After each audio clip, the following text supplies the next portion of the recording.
sweet spot. If you first come here and we're like, okay, let's do a little skin tightening, a little laser, and we're gonna add some filler, we may add 3 or 4 syringes. We may do 1 syringe, and 1 syringe down here. That's a perfect foundation. We hope that we don't have to wait another couple of years to do that all over again. Every time we see you every 5 or 6 months for your toxin, we're going to do a quick one over and say, okay, let's take 1 syringe and let's just top off where we need to so that you're not going back to 3 or 4 syringes. Now, 5 syringes, you've heard us say this before, it is a teaspoon. It's not that much, but if you're getting into the temples and to the cheeks, and if you've lost volume through here, we may need to replace that. It just takes more filler. That's just what happens.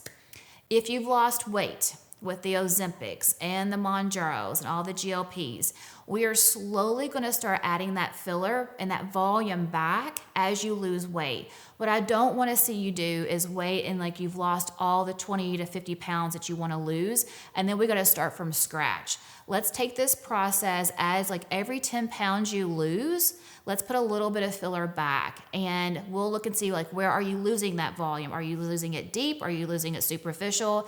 And we'll pick one of the best fillers for you to replace that volume as you're losing your weight. There's so many different derma fillers on the market now, far more than what we had when I first started. When I first started in this industry, we used collagen.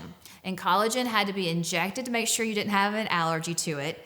There was rooster comb collagen, and by the time you checked out, the collagen had already gone away. It lasted literally like 2 or 3 months. And then we had hyaluronic acid, we had our Juvederms and Restylans, and then we've gone to like thicker fillers, thinner fillers. We have so much at our disposal now. But the main filler line that we use here at the practice is called RHA. And let me just give you a little bit of information about RHA and why we choose it in our practice. Every company, Allergan, Revance, Galderma, they have their proprietary way of producing and manufacturing these gels so that when we put the hyaluronic acid gel in our skin, our body doesn't break it down very fast. Well, in order for that gel not to be broken down, we either have to have a hyaluronic acid that's going to last. And the manufacturing process can be pretty brutal on some of these hyaluronic acid fillers where they're broken down, and then the fillers have to be connected with what we call these cross links. The more cross links you have in a gel, and I don't want to get like too much into the science, but I think it's important for you to know as a patient like what these gels are. When you have a lot of cross links to the gel, your body could react to it more. And so years ago, I'll say years ago, like 4 years ago, I was really looking for the most natural hyaluronic acid, the most natural hyaluronic gel that we could put in your skin. And honestly, there's a couple of fillers on the market that are that. Restylane, old school Restylane, it's very natural. It's most like your own natural hyaluronic acid because it doesn't have a lot of cross links to it. But there's another line called RHA. And RHA is what is made with this preserved network technology, and it really preserves the long chains of hyaluronic acid. There's not a lot of cross links to the product, and it lasts a long time.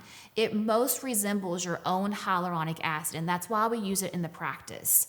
So there are really thin fillers in this line, and there are thicker fillers in this line, and we choose which one we need for the area of the face that we're injecting. So if we need to plump the cheek, if we need to build out a chin, we're going to go to like what we call an RHA 4. It's just a thicker, more robust filler. If we are looking at the fine lines above the lips, if we are looking at the fine lines here, that's what we're going to call a Redensity because it's like the stretchiest hyaluronic acid on the market.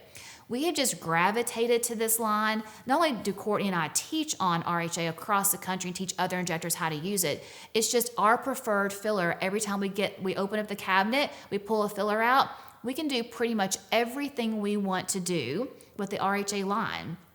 And knock on wood, I don't have any wood around here. I haven't had a problem with what we call biofilms or some of these more, intense reactions to the filler. So it has been a filler line that we've had safe results with. Patients love it. We are not seeing patients come in every year for filler. It just lasts a long time. You've probably seen some of the MRI scans on social media where there's all this filler all over the face and patients are like, well, does it migrate? Does it stay around? It does. But we also can break it down. Your body's breaking down these fillers every couple of days. Like we make hyaluronic acid and we produce an enzyme called hyaluronidase, and that breaks it down.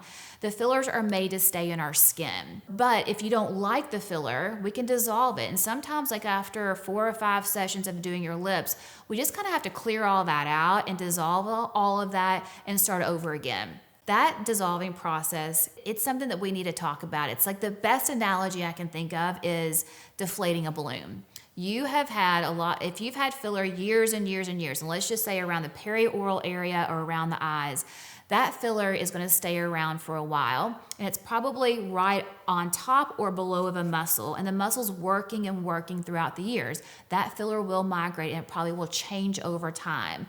That's why it's so important that we know how to break it down if we need to, and we're using a filler that can break down pretty easily. So what does that process look like if you have to break down filler? It doesn't happen too often, but if we just tell you like adding more is not going to look good, let's just kind of start all over again. We're going to see you every week or so to start this dissolving process. I don't like to dissolve too quickly, because if we dissolve too quickly, we're going to break down your own endogenous hyaluronic acid, which is what you produce. And I don't want to break all that down, but you have to be prepared for what the deflated balloon can look like.